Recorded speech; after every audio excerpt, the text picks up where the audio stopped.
El primer paso en ocultismo es el estudio de los mundos invisibles.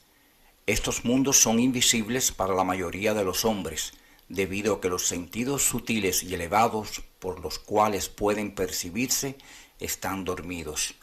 Estos sentidos sutiles permitirán observar aquellos mundos de la misma manera que percibimos el mundo físico por medio de nuestros sentidos físicos.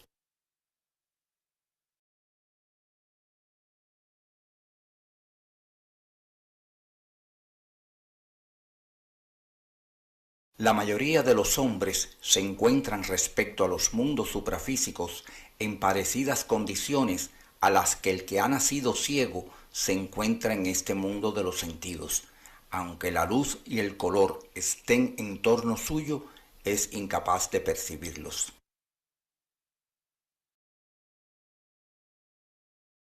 Para él no existen y son incomprensibles, simplemente porque carece del sentido de la vista que le permitiera verlos. Los objetos que puede tocar le parecen reales, pero la luz y el color están más allá de su alcance.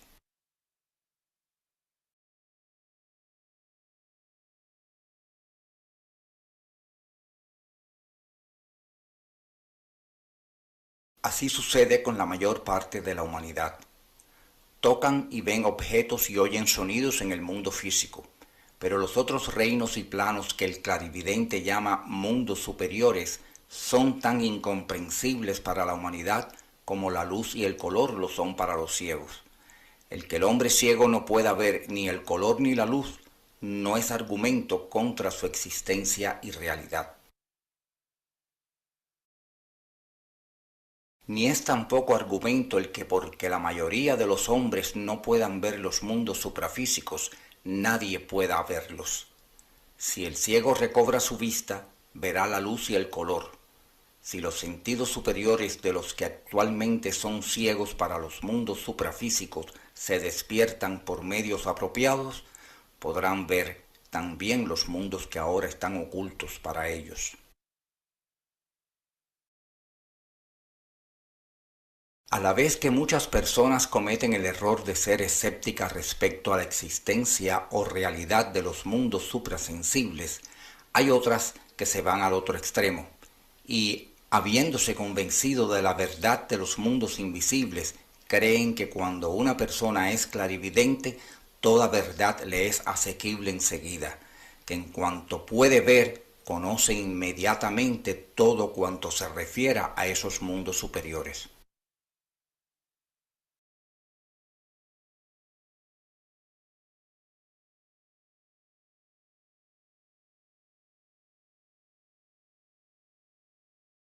Es este un gran error.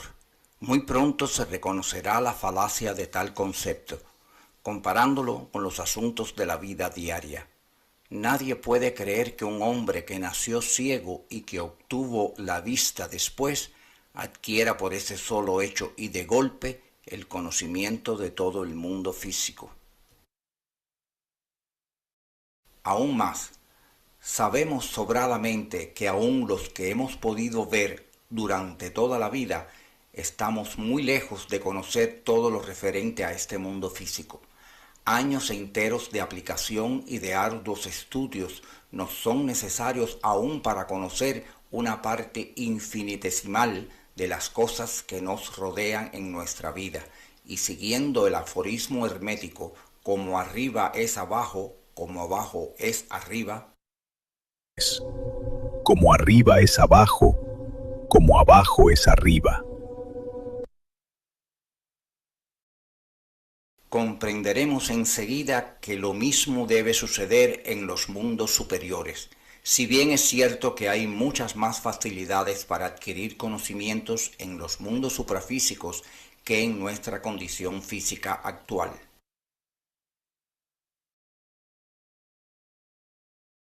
Pero no tan grande como para poder eliminar la necesidad de un estudio concentrado y la posibilidad humana de equivocarse en sus observaciones. En realidad, el testimonio sincero y calificado de los observadores ocultistas prueba que debe prestarse allí mucho más cuidado a la observación que aquí.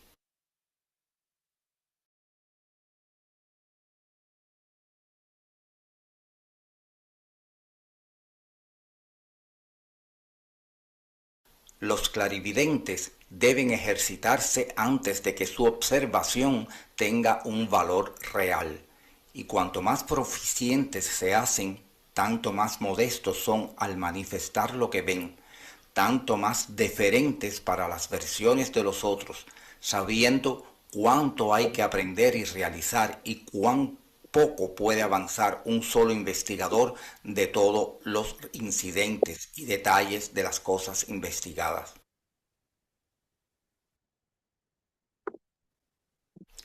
Esto se aplica también a las diferentes versiones que se dan.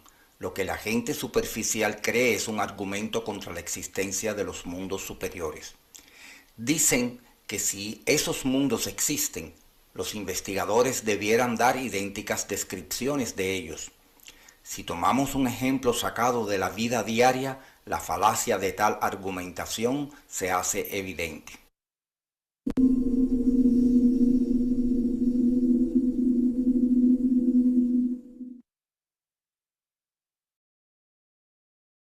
Supongamos que un gran periódico envía 20 reporteros a una ciudad para que escriban sobre ella. Los reporteros son o deben ser observadores sutiles y ejercitados. Su misión es verlo todo y deben ser capaces de dar tan buenas descripciones de un asunto como es justo y dable esperar. Y, sin embargo, con toda seguridad, de los 20 reporteros, ni dos darán una descripción idéntica o parecida sobre el mismo asunto.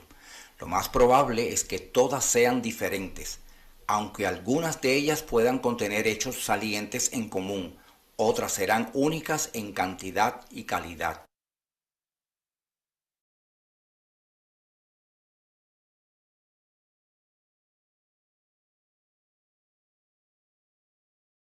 ¿Es acaso un argumento contra la existencia de la ciudad el que esas descripciones sean diferentes? Ciertamente que no.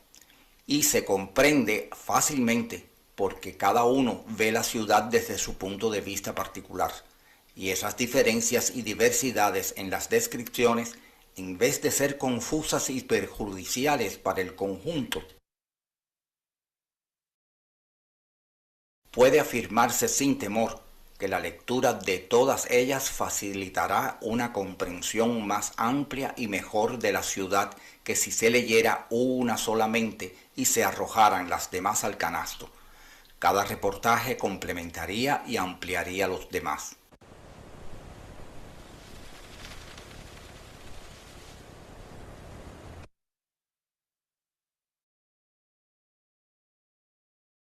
Esto es aplicable a los que investigan y observan los mundos superiores.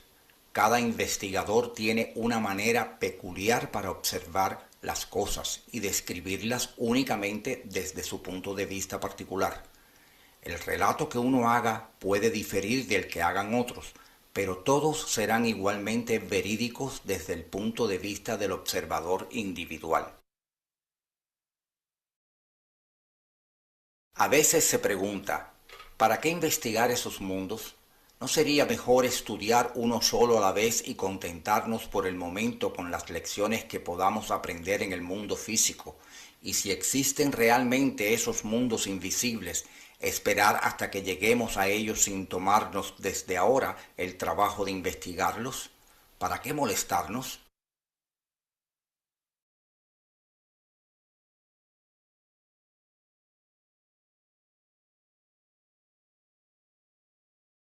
Si supiéramos, sin duda alguna, que en un día más o menos remoto seremos transportados a un país donde debemos vivir durante muchos años bajo nuevas y extrañas condiciones, ¿no sería razonable creer que si se nos presenta una oportunidad de saber algo sobre aquel país por adelantado, la aprovecharíamos gustosamente?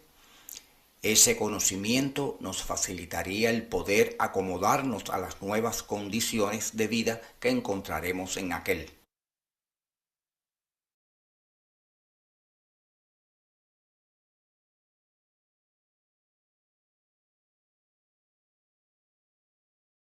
Hay solamente una cosa cierta en la vida, y esa cosa es la muerte.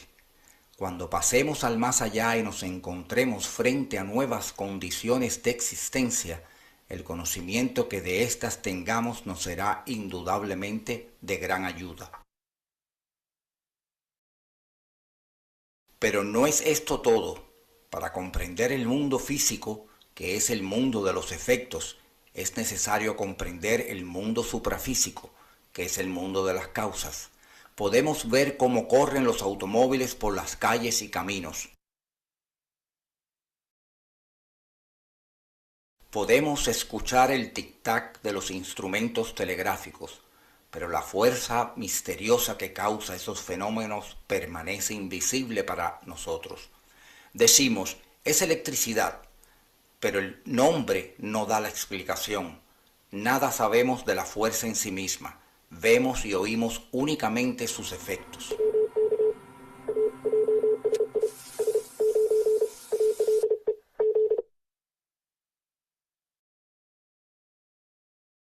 Si se coloca en una atmósfera de temperatura suficientemente baja una copa llena de agua, empezarán a formarse cristales de hielo y podremos ver el proceso de su formación. Las líneas a lo largo de las cuales se cristaliza el agua fueron durante todo el tiempo líneas de fuerza, invisibles, hasta que el agua se congeló.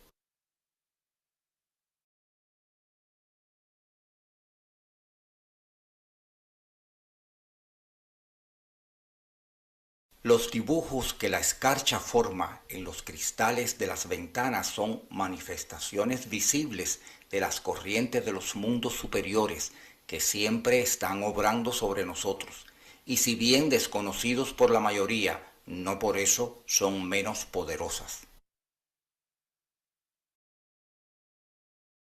Los mundos superiores son, pues, los mundos de las causas de las fuerzas, y no podremos comprender bien este mundo inferior sin conocer los otros y sin estudiar las fuerzas y causas de las que todas las cosas materiales no son sino efectos.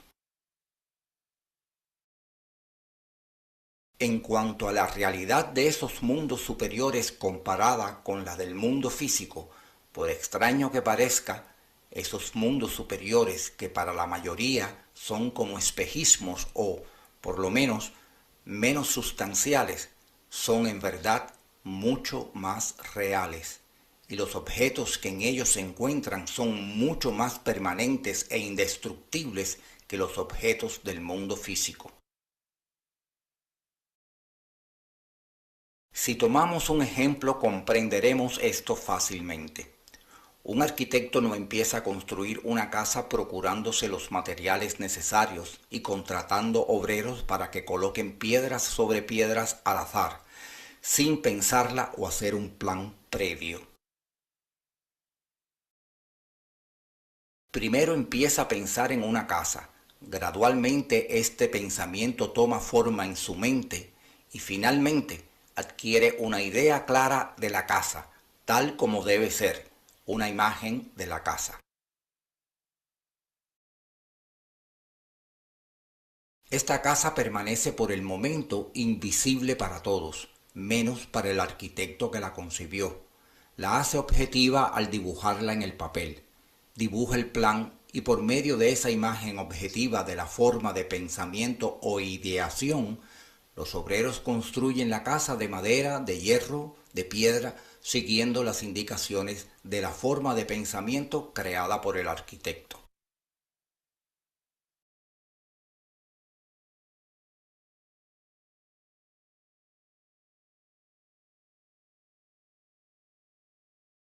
De esta manera, la ideación se convierte en una realidad. El materialista afirmará que la casa construida es mucho más real, permanente y sustancial que la imagen creada en la mente del arquitecto. Pero analicemos. La casa no podría haber sido construida sin ese pensamiento. El objeto material puede ser destruido por la dinamita, por un terremoto, por el fuego, pero la forma de pensamiento subsistirá. Subsistirá tanto tiempo como viva el arquitecto, y por medio de aquel pensamiento podrán construirse innumerables casas iguales a la destruida, ni el arquitecto mismo puede destruir su pensamiento.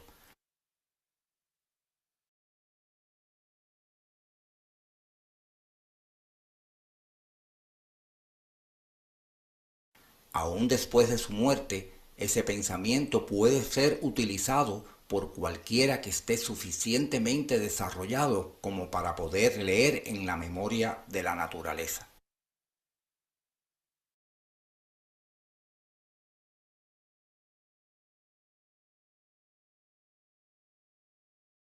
Habiendo visto, pues, lo razonable de la existencia de tales mundos que existen en torno nuestro, y habiéndonos satisfecho sobre su realidad, permanencia y utilidad de conocerlos, los examinaremos distinta y separadamente, empezando por el mundo físico.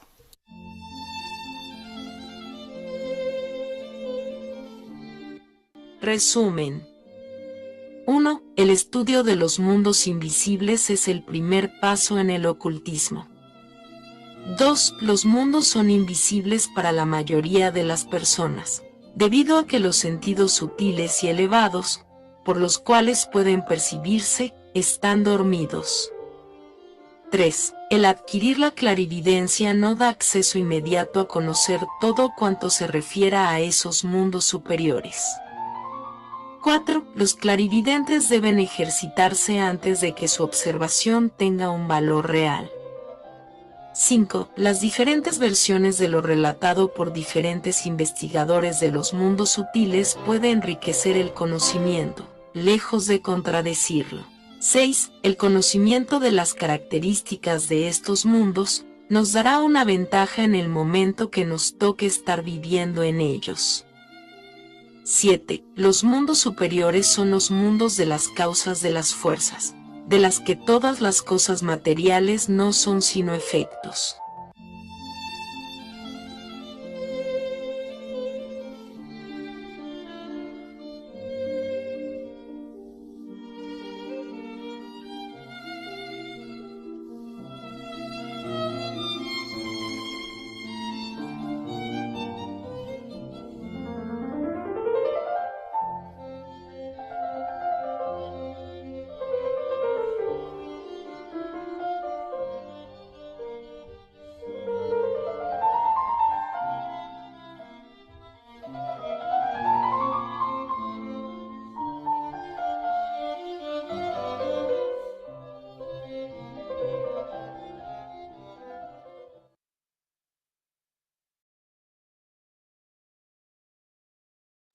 Bueno, amigos, hasta aquí la presentación de hoy, el capítulo primero, la primera parte del capítulo primero.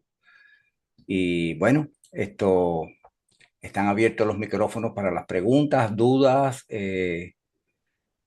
aportes, comentarios. Esta, esta parte primera del primer capítulo, McHendel esboza de línea más o menos las razones, argumenta sobre las razones del por qué debemos estudiar y conocer los mundos que nos rodean, eso que les llaman mundos invisibles, y eso es parte de el primer paso en el conocimiento del ocultismo, como él hace referencia en la primera parte de su escrito, ¿no? Entonces, definitivamente, él pone unos planteamientos muy razonables para demostrar cuál es el beneficio de poder saber tener estos conocimientos para usarlos en un momento en que sea muy útil el tener ya esto de nuestro lado. Así que así comienza, y a partir de ahora, pues entonces ya nos adentramos más profundamente en detalles sobre las especificidades de las diferentes explicaciones que él va a ir dando de los mundos y de todas las características de las cuestiones que son invisibles. Oriana, adelante, por favor. Muchas gracias, Armando. Gracias por tu clase tan explicativas que son y tan bien organizadas. Yo quería decir algo que a lo mejor sirve para poder mayor comprensión. También se puede hablar de dimensiones. el ser humano actual vive en tres dimensiones. Nosotros vivimos en largo, ancho y alto. En esta dimensión que estamos, en este plano en que estamos, el plano físico.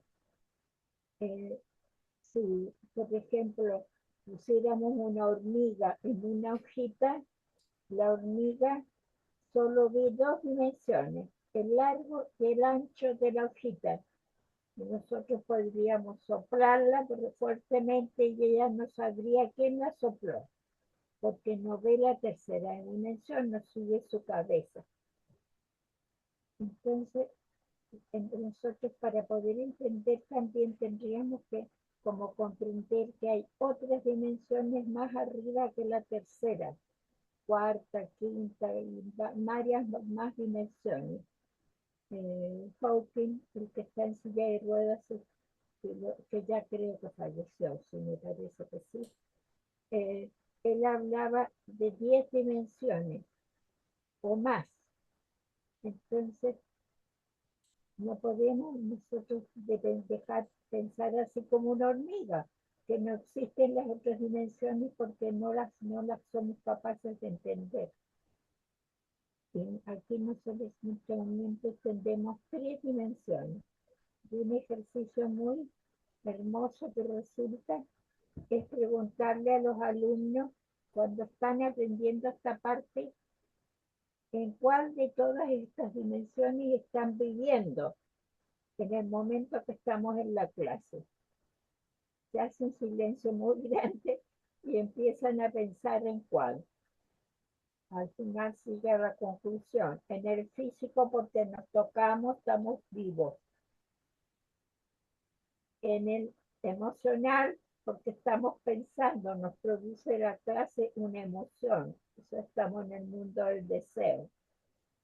Y en el mental, porque estamos pensando. Entonces ahí se maravillan que estamos viviendo en tres dimensiones en el mismo momento. Y ahí también les ayuda bastante. Eso quería decirme más, Fernando. Muchas gracias. Gracias, Oriana. Sí, muy bonito tu comentario y muy apropiado, como siempre. Definitivamente, sí, el estudio de una asignatura, de una materia como esta que Max Heindel nos Ay, ofrece. no te escucho, Armando. No, no me escuchas. No, Bueno, decía que obviamente el estudio de una materia como la que Max Heindel nos muestra, nos ofrece en este libro del concepto Rosacruz del Cosmos, lleva a la mente a planos de abstracción, porque es necesario ya cuando se vaya profundizando más en en los diferentes capítulos, los conceptos son más abstractos y eso obliga a la persona que está estudiando y tratando de entender esos conceptos a abstraer la mente, llevarla hacia el mundo del pensamiento abstracto, que es donde están precisamente esas ideas, ¿no? Y definitivamente el estudio de un capítulo filosófico como este, de una materia de pensamiento, una línea de pensamiento, como lo es el concepto Rosacruz del Cosmos, siempre va a propiciar que el alumno, que el estudiante, que el aspirante, pues lleve su mente hacia un mundo elevado, como, tan igual como el que estudia matemática o el que ejecuta música. El pensamiento va indirectamente, el espíritu se remonta allí donde está el mundo del pensamiento, definitivamente. Y sí, es muy característico de este tipo de temas cuando se plantean, cuando se estudian y se quiere llegar a la comprensión de ellos, definitivamente. ¿Cómo no? Gracias, Oriana, muchas gracias. muchas gracias. Apolinar, adelante. Sí, buenas noches, Armando, buenas noches. Buenas Eh, noches. yo, yo tengo, es como un comentario que yo no dejo de admirar a Max Heindel, porque cuando yo leo, lo leo, ¿verdad? Perdón, lo leo, que él usa analogías, símiles, ejemplos para ilustrar un concepto nuevo De la misma manera, Cristo Jesús usaba parábola, pero notemos, ¿verdad?, que el tiempo ha cambiado, han pasado 2000 años y ya nosotros aquí en Occidente tenemos una mente, digamos, más desarrollada. Claro que es relativo, ¿verdad?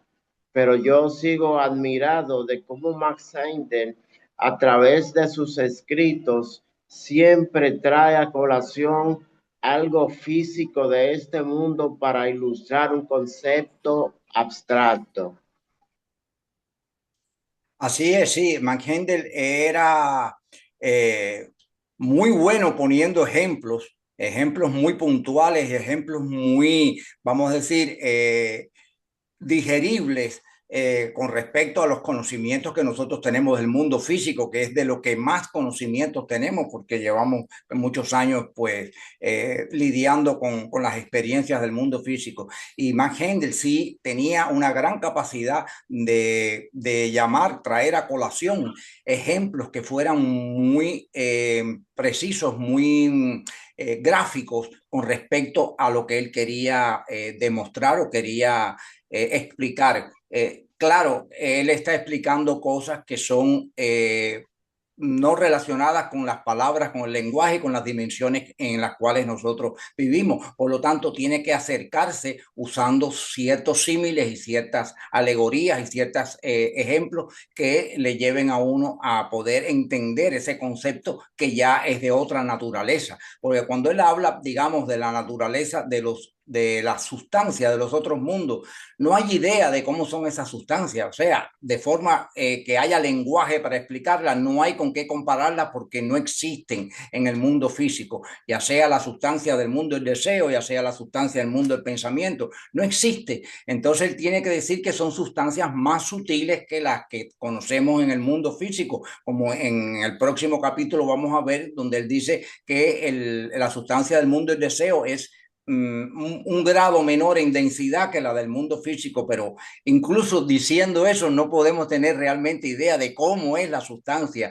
del mundo del deseo, pero más o menos él da esa idea, ¿no? Para que uno tenga más o menos una referencia, ¿no? No hay forma de explicarlo con palabras de los idiomas humanos que conocemos ahora. Esto, sí, gracias Apolinar, gracias por tu Sí, comentario. Miriam, por favor. gracias Sí, a sí. usted, Armando. Bueno, muchas gracias por la presentación y gracias por todos los comentarios muy acertados.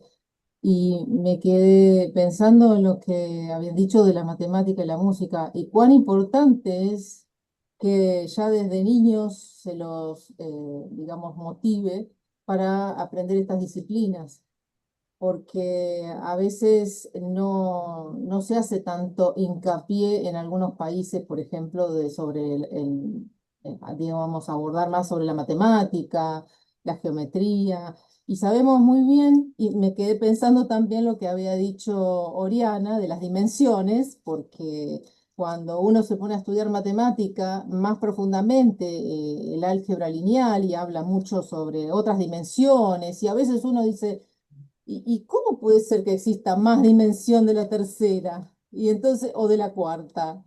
Y es algo tan abstracto que cuesta interpretarlo, pero si lo relacionamos con eso, con estos estudios, nos podemos dar cuenta, podemos compararlo esto, ¿no? Con las dimensiones de la matemática con lo que estamos estudiando. Es muy, muy interesante, la verdad. Y por supuesto la música, ¿no? También. Así que ese era el comentario. Y sí, totalmente de acuerdo estoy con estos ejemplos que nos da Max Seidel tan simples. Así que bueno, muchísimas gracias, ¿eh? Así es, gracias a ti, Miriam. Definitivamente, claro que es así. Y bueno, eso es parte de los beneficios, es parte de los beneficios que tiene estudiar ocultismo, en este caso las enseñanzas Rosacruces que están dentro de ese género, ¿no? Porque eleva la mente inmediatamente a los planos abstractos y eso desarrolla el espíritu, eso desarrolla al individuo como ente décuple que somos, ¿no? O sea, nos da unas experiencias y nos da unas posibilidades que no tendríamos si no accedemos a eso o no tratamos de buscar ese tipo de línea, ¿no? Ya sea bueno, en este caso, en el estudio de las enseñanzas ocultistas, o ya sea en la matemática, o ya sea en la ciencia, ya sea en la música, en las artes. Pero sí, definitivamente es así, es Claro. con ese propósito, Y una definitivamente. última cosa antes de que Adelante, a adelante. Rosa, y uno si se pone a estudiar los grandes físicos, matemáticos o químicos, muchos tenían conexiones espirituales, o sea que si vamos a estudiar a Kepler, él tenía sueños proféticos, por ejemplo, o sea, estaba conectado con los mundos invisibles, muchos de estos personajes de la historia, así que está Sí, muy acertado esto. sí, sí, así es, así es. Adelante, Rosa. Gracias. A mí me llama mucho la atención, pues, es la responsabilidad que se tiene cuando uno intenta entrar en esos mundos superiores y después sale al plano físico y lo malinterpretamos la información, porque entonces eso queda una información distorsionada. Y ahí donde nos confundimos, la mente se confunde y comienza a hacer todo lo contrario a la información que se tiene allá, por lo que no se está como lo suficientemente preparado para estar en ese campo.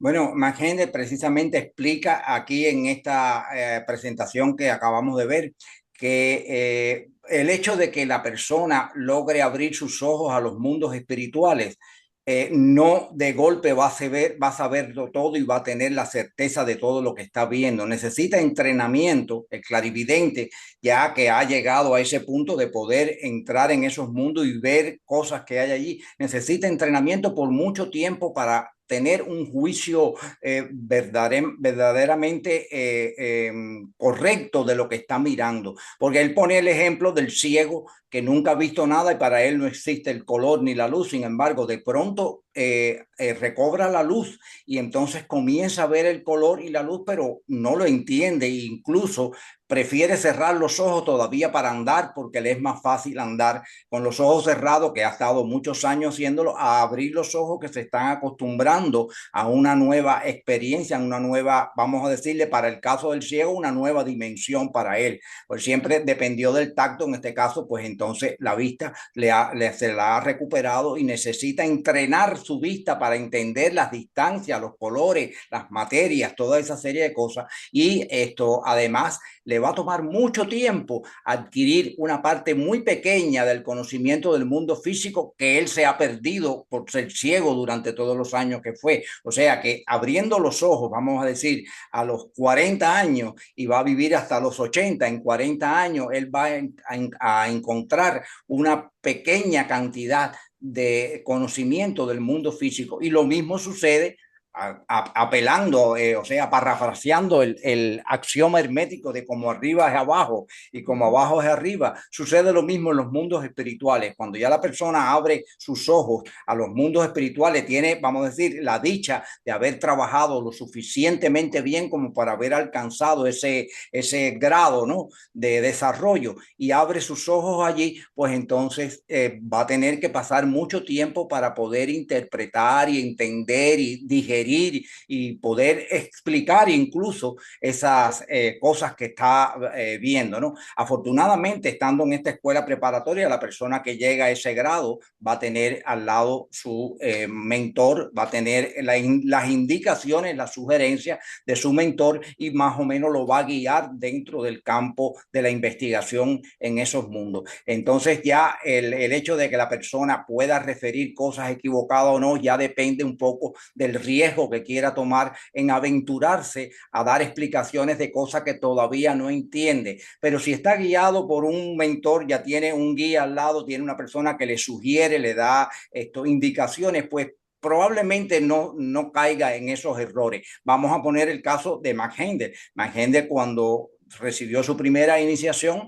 pues obviamente él no podía conocer todo lo que estaba viendo. Claro, tenía al maestro al lado y muchas veces pues le sugirió cosas. Ya según Max Heindel fue desarrollando más su espiritualidad y adquiriendo más iniciaciones, pues entonces ya podía entender más lo que estaba viendo y recibía las sugerencias, las indicaciones del maestro, no las explicaciones, pero sí las indicaciones de que investigara aquí, investigara allá, que tuviera cuidado con tal visión, porque probablemente se podía dar una razón equivocada, y lo iba como guiando, alertando. El mismo Mahendel dice que él desistió de decirle al maestro que le contestara las preguntas, porque el maestro no le contestaba las preguntas, le decía, investiga tal cosa, y entonces lo mandaba a estudiar, vamos a decir, a investigar algo, hasta que él, por su propia cuenta, se daba la respuesta de lo que le estaba preguntando. Esa es la parte famosa esa, cuando él le pregunta sobre la mortalidad infantil, y el maestro de él, el mentor de él, pues le dice que investigue los horóscopos de varias personas que murieron más o menos en esas circunstancias. Entonces el propio Max Heindel encontró la respuesta de por qué existía la mortalidad infantil. Esa fue una de las grandes explicaciones que Max Heindel encontró por sí mismo, como tantas otras. Pero así todo, es muy propenso a que el ser humano, en todas estas circunstancias que nosotros vivimos, se equivoque y muchas veces diga cosas equivocadas, a pesar de tener toda la buena fe ¿cómo decir?, el bagaje de ya haber tenido experiencias anteriores. Puede equivocarse, porque incluso Mahendel dice que hasta los hermanos mayores a veces se equivocan en su juicio, y son los hermanos mayores que tienen la conciencia de Vulcano. Así que queda para nosotros, infelices mortales, primitivos, infantiles que somos. Entonces hay que manejar eso de manera lo más ecléctica posible y lo más estoico posible con respecto a cómo vamos a desarrollarnos dentro de ese campo.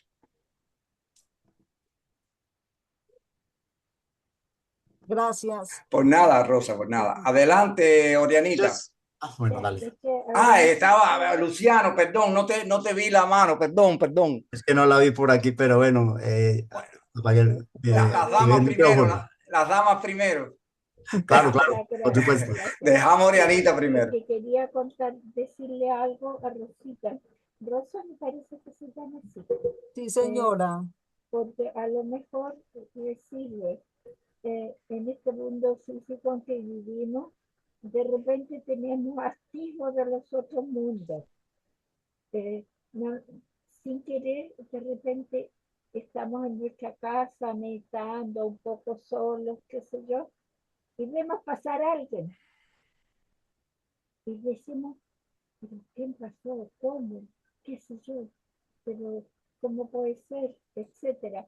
Tenemos activos de repente de los otros planos, de seres que están también en otro plano y que a veces quieren venir a ayudarnos. Pero nosotros no somos capaces de verlo con los ojos físicos. Somos como los peces, que estamos en el agua y lo sacan afuera y el pez no sabe que afuera hay un espacio con aire. No puede mantenerse en él. Entonces, nosotros sí tenemos de repente esas como visiones o esas ideas de que algo sucede y que hay algo más ahí en ese momento, en un segundo, quizás menos que un segundo. Pero eso por si te puede ayudar para entender estos planos.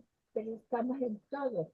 Estamos en el físico, en el mundo del deseo, porque estamos con una emoción por lo que estamos escuchando, y estamos en el plano mental, porque estamos pensando. Luego, nos falta solo entrenarnos para poder entender los otros planos. Eso es todo lo que quería decirte, Rosita. Muchas gracias, doña Oriana. Gracias, Oriana. Adelante, Luciano. Muy buenas noches, Armando. Muchísimas gracias por la presentación. Quería referirme a un comentario que hizo Miriam. Me gustó, me llamó la atención. acceso a Pero esas no, yo no escucho dimensiones. nada, no podrías poner el micrófono más alto. Yo tengo problemas auditivos, estoy con un por todo, pero no te oigo.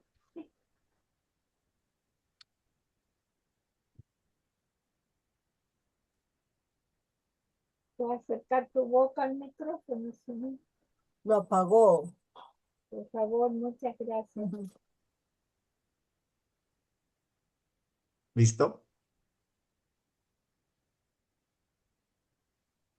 Bueno, quería Sí, sí. comentar sobre una observación que hizo Miriam ahora, sobre la comprensión de esas otras dimensiones. Las personas que estudian matemáticas pues pueden estar en una mejor capacidad para acceder y comprender lo que son otras dimensiones distintas a la nuestra.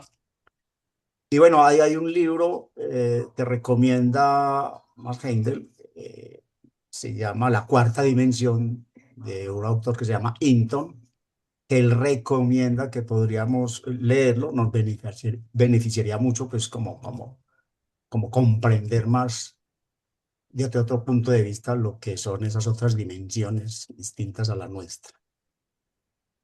Bueno, lo otro que quería comentar era de que pues, hoy vemos hoy en día que muchas personas acceden a los mundos superiores, a los mundos invisibles, de una forma negativa. Conozco personas que han accedido de forma accidental, ni siquiera tomándose el tiempo de comprender qué están haciendo, dónde están. Es algo que me ha inquietado por qué sucede esto, pero también hay otras personas que lo hacen a sabiendas que lo están haciendo de una forma negativa y se están exponiendo a los peligros que esto conlleva hacerlo de una forma inapropiada.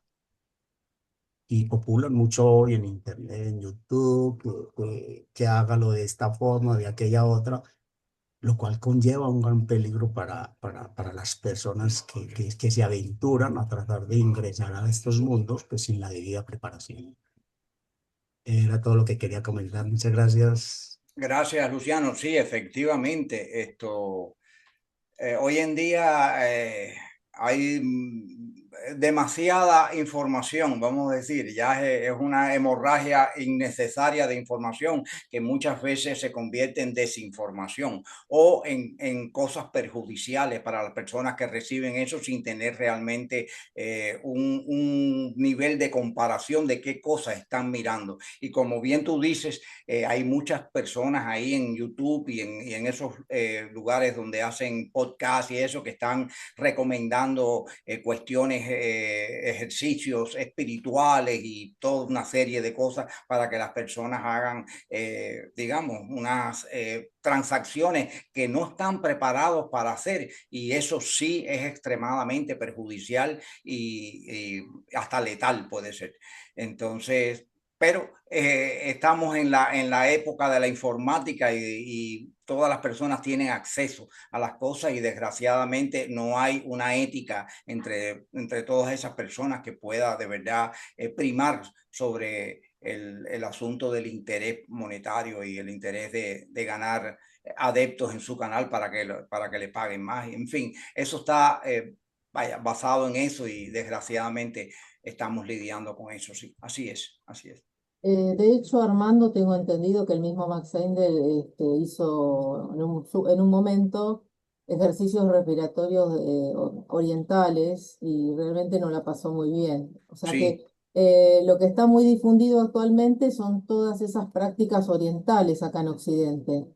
Yo tengo mucha gente conocida que dice sí, porque voy a hacer tal práctica oriental, porque voy a meterme en el hinduismo, porque sí, porque esto, porque aquello, porque se cansaron qué sé yo, de las religiones occidentales o no encuentran el camino y bueno, se inclinan para esas cosas, pero la verdad que no son buenas para nosotros, sabemos muy bien eso.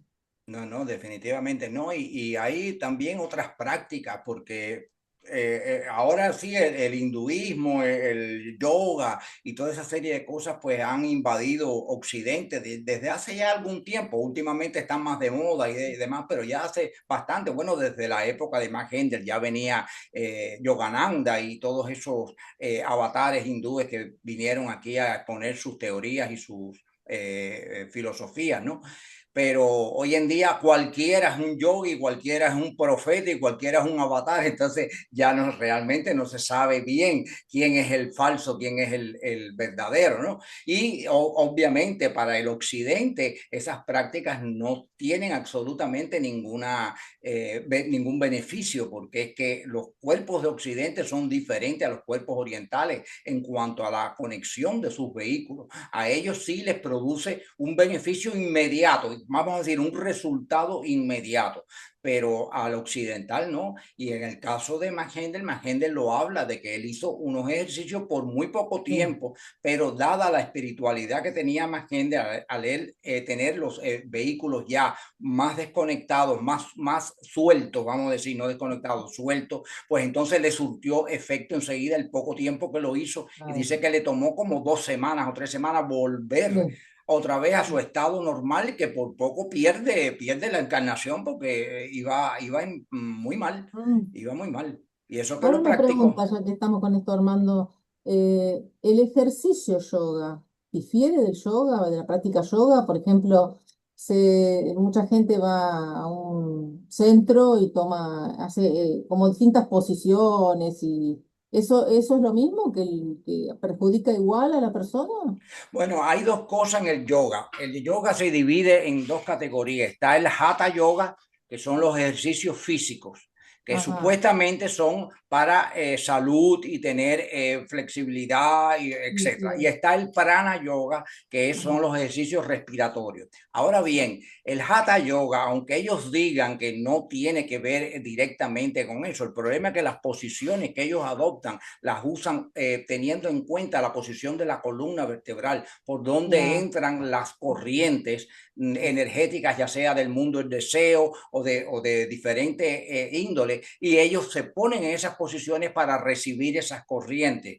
Ah, Los animales caminan en 4 patas porque su ujú. columna vertebral es horizontal, porque ellos reciben del espíritu grupo de que los controla a ellos a través de la columna, ellos los controlan por esas razones, ¿no? Entonces, en el caso de los que practican yoga, aunque hagan hatha yoga, que se supone solamente son ejercicios para ayudarse Sí, físicamente, la flexibilidad, mejorar el hígado, sí. diferentes cosas, ¿no?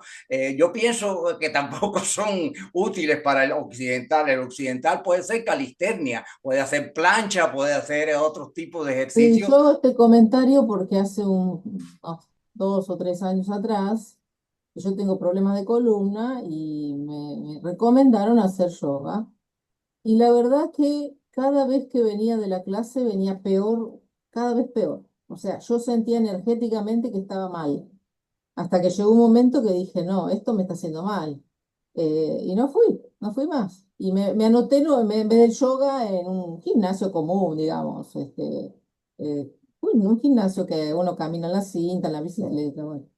Ya, Porque la verdad que el ejercicio yoga era tremendo, el efecto que me producía mi cuerpo, ningún beneficio me había producido porque me sentía mal, me sentía con la cabeza que no estaba como si en su lugar, no sé, algo claro, raro sentía. claro, claro, claro.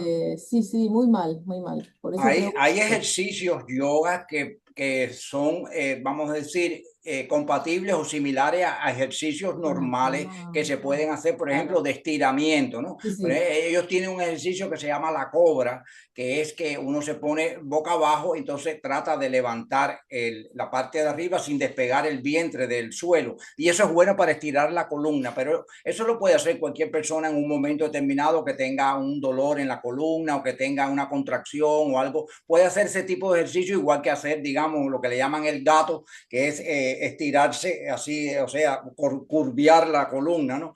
Pero esos ejercicios no son realmente el hatha yoga. Ya el hatha yoga es mantener la posición y mantenerla en un determinado tipo o sea, de tiempo y de posición, y va con la respiración también, aunque no sea la respiración del prana yoga, que es con los dedos así, hacen otras cosas, ¿no? Ellos hacen esto, se ponen así, respiran por una fosa, después por la otra, y muchas cosas, ellos tienen muchas, yo no las conozco, pero sé que tienen muchas variantes, pero igual, yo no lo haría, la verdad, en mi eso personal, yo no lo haría. No, no, digo, con este comentario confirmo realmente que esto no es, o sea, el yoga no es para mí. No, no, la verdad. Gracias. Hay ejercicios de estiramiento, hay ejercicios que Sí, son buenos de fisioterapia que ayudan a uno sí. sin tener que recurrir a ese tipo de ejercicio específico, ¿sí? Claro, porque justamente cuando uno llega mayorcito, los que le recomiendan todo, cuando uno va al médico, no haga gimnasia yoga, vaya a gimnasia yoga, que esto le va a hacer bien. Y la verdad que no, a mí no me hizo bien. Claro, claro, claro. Adelante, Oriana. Gracias, Armando. Eh, no sé, bueno, yo he visto ejercicios de yoga y de tai chi, pero a todo esto lo que encuentro que es más útil para una persona occidental es el tai chi. No hay tal cantidad de respiración y simplemente hay movimientos adecuados para mantener el equilibrio, para mantener la agilidad, como dices tú, y para mantener la circulación. Hay un automasaje. Yo hace mucho tiempo practiqué hasta los 82, 83 años. Y gracias a eso todavía me mantengo caminando. Que mucha gente con mi edad ya pierde esa capacidad de equilibrio. Y entre ellos, el profesor, la profesora que nos hacía clase, nos enseñaba cómo mantenernos en un perfecto equilibrio, cómo hacen los animales, cómo hacen las plantas, manteniéndonos en comparación con la naturaleza. Poner primero los pies topando los talones con los chaplín, con los pies abiertos, luego esa altura de que nuestros pies se abrieron, ponerlos los dos paralelos y en esa posición está nuestro centro perfectamente conectado con la tierra. Entonces, no vamos a caer al suelo fácilmente. Es bueno para cuando uno anda en movilización, en cualquier cosa así. Esos ejercicios tienen como base el Qigong también, que son justamente ejercicios imitando los animales. Eh, la cobra arregla sus anillos, arreglar los hombros cuando están descentrados, cuando se tiene dolor. Es increíble que ayuda mucho. No son de respiración, más bien de posiciones, para ayudar sobre todo a la tercera edad para no hacer ejercicio brusco. Eso quería darles la idea yo por si acaso. Sí, gracias, Oriana. Definitivamente el Tai Chi, sí, el Tai Chi tiene otro tipo de acercamiento hacia eso. Son ejercicios más armónicos, son ejercicios que tonifican el cuerpo. El Tai Chi No te tiene entiendo, Armando, perdón. el Tai Chi son ejercicios que tonifican el cuerpo. Sí, tonifican y ayudan a mantener el equilibrio y se va con igual como un árbol se mueve con las hojas, se va pensando en ese tipo de cosas y se hace en contacto con la naturaleza, es mucho mejor para él. Así es. Pero no son de respiración. Marco, podemos parar la grabación y seguimos conversando. O Alberto, no sé quién está grabando. Yo. Sí, Marco. ¿Vas a poner la oración para terminar? ¿No hay más preguntas? ¿Alguna otra pregunta? ¿Alguien tiene más preguntas o comenta? ¿Salió Susanita o no? Liliana. No, bueno, proyecto. Espérate, Armando, yo quería hacer un pequeñito comentario ahí Adelante. de las personas, ¿no? Porque muchas veces, las personas creen que cuando uno muere y va a los planos superiores, pues se vuelve un santo, se vuelve un adivino, se vuelve un profeta. y nada que ver con eso. O sea, nosotros estamos aquí en el mundo físico y sin embargo tenemos la conciencia de este mundo físico solamente. A pesar de que tenemos un vehículo de deseo, un vehículo etérico, una mente y 3 espíritus. Nada que ver con esos vehículos. Los tenemos, pero no somos conscientes de ellos. Estoy hablando de una persona ordinaria.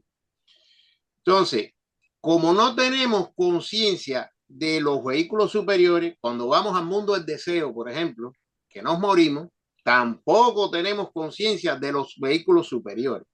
No sabemos que tenemos mente, no sabemos que tenemos triple espíritu y estamos en un mundo consciente en ese mundo, pero con el mismo conocimiento y con las mismas cosas que nos fuimos. No piensen que el estar en los mundos superiores nos hace ya santos ni sabios. Digo esto porque no se entiende muchas veces no se entiende la diferencia que hay en estar consciente en los mundos superiores y en estar consciente en el mundo denso. A pesar de que nosotros estamos conscientes en este mundo, no sabemos y usamos a diario un celular, no sabemos cómo funciona. No sabemos qué tiene adentro. Sin embargo, todos sabemos cómo llamar, cómo conectarnos, cómo poner el Zoom, cómo hacer, pero lo que sucede dentro del aparato somos ignorantes totalmente. Y eso pasa lo mismo en los mundos superiores. Cuando llegamos al mundo del deseo, si no estamos entrenados en que estemos conscientes, no vamos a saber la naturaleza de las leyes que obran allí, quién está escondido atrás de una imagen y todas esas cosas que se logran con un entrenamiento, como dijo Armando. O sea, el hecho de estar completamente consciente en el mundo del deseo, porque muchas personas mediunímicamente, o sea, negativamente, entran en el mundo del deseo y ven el mundo del deseo, pero ven lo que les dejan ver, no saben lo que hay detrás de eso. Y yo alerto, porque muchas veces hay personas que involuntariamente entran en esos mundos, tienen una visión y después se piensan que ya se la saben todas. Y eso es como que le pusieron una pequeña película y entonces, ya soy clarividente y nada que ver con eso. La clarividencia voluntaria se logra en esta escuela a través del servicio desinteresado, altruista a los demás y los ejercicios, como siempre, una vez más, a lo mejor los canso con esto, pero es necesario que se aclare eso. Y una vez que se logra la clarividencia, no sabemos nada todavía. Podemos ver, pero no tenemos la certeza de lo que estamos viendo. Y viene después entonces un entrenamiento, que como dijo Armando, hay un maestro al lado que nos auxilia. No es que nos explica todo, pero está atento a cualquier peligro que pudiera pasar. Alerto a esto porque hay muchas personas que leen en internet cómo salir voluntariamente del cuerpo y sí se logra con ejercicio, pero pobrecito aquel que no esté preparado y caiga en el mundo del deseo, en las regiones bajas, que es a donde primero se va. Nadie puede salir del cuerpo e ir al primer cielo ni a la parte mental. Todo el mundo va a la región baja del mundo del deseo. Y ahí los monstruos y las corrientes que hay allí son terribles. Y en el mejor de los casos, puede virar rápido con pánico, porque hasta puede o volverse loco o quedarse allí. Por eso es muy importante que el estudiante Rosa Cruz entienda que hay que estar preparado para estar consciente en esos mundos.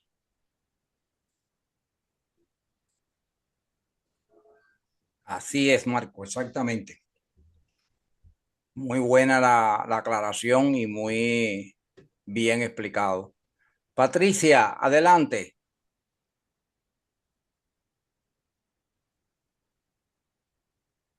Patricia tenía la mano levantada. Se fue. Tenía cortado el micrófono. Pero no la veo ahora. Sí, yo tampoco. Yo creo que se desconectó. Ella es de España. Parece que se desconectó. Sí, tenía la mano levantada, se desconectó. Bueno, entonces cerramos entonces y quedamos conversando. Cerramos. Ok, voy a proyectar entonces la...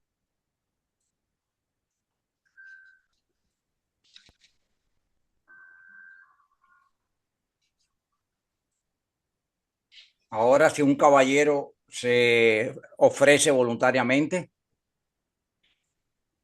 Yo me ofrezco adelante. plegaria para el estudiante Rosa Cruz. Acrecienta mi amor por ti, oh Dios, para que te pueda servir mejor cada día. Haz que las palabras de mis labios y las meditaciones de mi corazón sean gratas a tus ojos. Oh Señor, mi fuerza y mi redentor. Que así sea. Que así sea. Que así sea. Oración por la fraternidad. Te pedimos, Padre, porque la Fraternidad Rosa Cruz de Oceanside, California, se constituya en el centro espiritual más eficiente del mundo y ayude a apresurar el día de la liberación de Cristo. Te pedimos muy especialmente, bendigas a los trabajadores de la sede central y a todos los centros, grupos y miembros de la fraternidad, para que día a día se fortalezcan y para que lleguen voluntarios que ayuden a hacer realidad la visión de Max Heindel, según la cual vio a nuestra sede central y una larga fila de personas viniendo de todas partes del mundo para recibir la enseñanza y saliendo de allí luego para llevar al bálsamo a los afligidos de cerca y de lejos. Y así Que sea. así así sea. sea. Así sea. Que así sea.